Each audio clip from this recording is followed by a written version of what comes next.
नमस्कार, welcome to Modi recipes. मित्रांनो, आजच्या भागामध्ये तुम्हा सगळ्यांचं खूप खूप मनापासून स्वागत. आपण मागच्या भागामध्ये सांजोऱ्यांची अप्रतिम अशी रेसिपी बघितली. ह्या सांजोऱ्या तुम्ही सुद्धा बघितल्या असतीलच.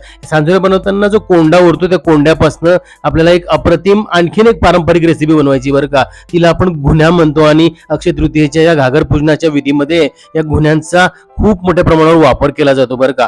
पूजनासाठी ती गुणी लागते. आपण सांजोऱ्या बनवताना जो कोंडा मिळवला होता त्यामध्ये जेवढा कोंडा आपला निघाला तेवढेच गहू आपण मिक्स करून ते चक्करून दळून आणलेत आणि त्यातनं त्या पिठामधनं आपण 2 वाट्या गहू, आपण गव्हाचं पीठ जे आहे ते इथे घेतलेलं आहे. एका वाटीमध्ये साधारणपणे 300-350 ग्रॅम इतकं ते पीठ होतं. आपण 2 वाट्या गहू घेतल्यात, म्हणजे साधारणपणे 700 ग्रॅम पीठ आपल्याला ते इथे गुन्ह्या बनवण्यासाठी आपण घेत आहोत. आणि त्यामध्ये आता आपण पुढचे जिन्नस घालून आपण ही सगळी तयारी करणार आहोत. इथे आपण एका पातेल्यामध्ये वाटीभर गुळ घेतलाय बरं का, आणि त्याच वाटीने अर्धी वाटी पाणी आपण त्या गुळामध्ये घातलंय आणि हा गुळ भांड्यात घालून आपण वरती गॅसवरती गरम करायला ठेवलाय. आपण हे पाण्यामध्ये सगळा गुळ वितळेपर्यंत याला गरम करून घेणार आहोत. आता आपण मिक्सिंग बाउल मध्ये घेतलेल्या पिठामध्ये वेलची पावडर घालायची अर्धा चमचा, सोडा आपण घातलेला आहे 5 ग्रॅम आणि मीठ घातलेलं आहे 10 ग्रॅम. यामध्ये आपण मोहन लावण्यासाठी तेल वापरत आहोत. साधारणपणे 2 पळ्या म्हणजे 50 ग्रॅम इतकं तेल आपण त्यामध्ये घालत आहोत.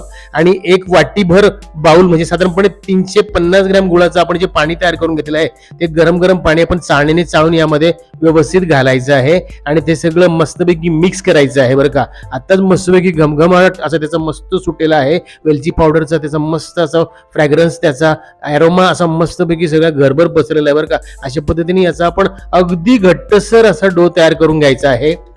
याला मस्तपैकी रगडून मळून घ्यायचं बरं का. याला हलक्या हाताने भरपूर असं 2 ते 5 मिनिटं आपण याला छान रगडून काढायचंय.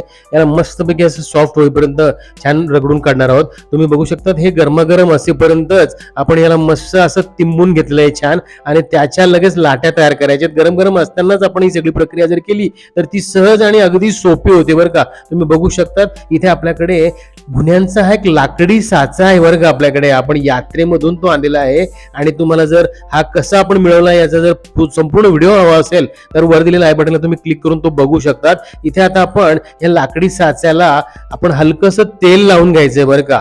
याला मस्तपैकी तेल लावल्यानंतर वरतून आपण ज्यावेळेस यावरती गुन्ह्या प्रेस करणार आहोत तेव्हा चिटकायला नको म्हणून आपण यावरती तेल घालायचंय. तुम्ही बघू शकता आपण ब्रशच्या मदतीने अशा हलक्या हाताने त्याला तेल लावून घेत आहोत.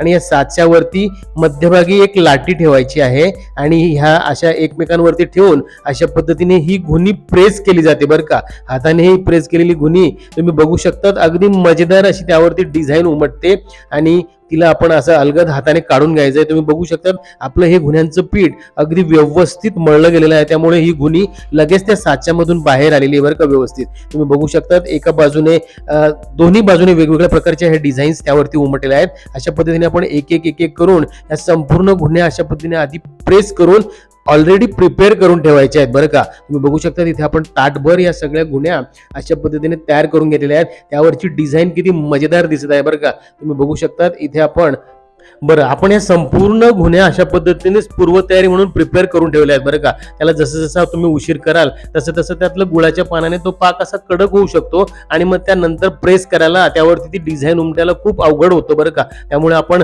गरमागरम ते भिजवलेलं असतानाच आपण त्या सगळ्या गुन्ह्या व्यवस्थित प्रेस करून घेतल्या आहेत आणि संपूर्ण पिठाच्या आपण त्या गुन्ह्या तयार करून घेतल्या आहेत. आणि मग गॅसवरती आपण तळायसाठी कढई ठेवलेली बरं का. याला आपण आता मस्तपैकी डीप फ्राय करून घेणार आहोत. याला मंद आचेवरती तुम्हाला फ्राय करायचं असतं बरं का. तरच ह्या गुन्ह्या व्यवस्थित फ्राय होतात आणि इतका मजेदार हा पदार्थ आहे नाही का.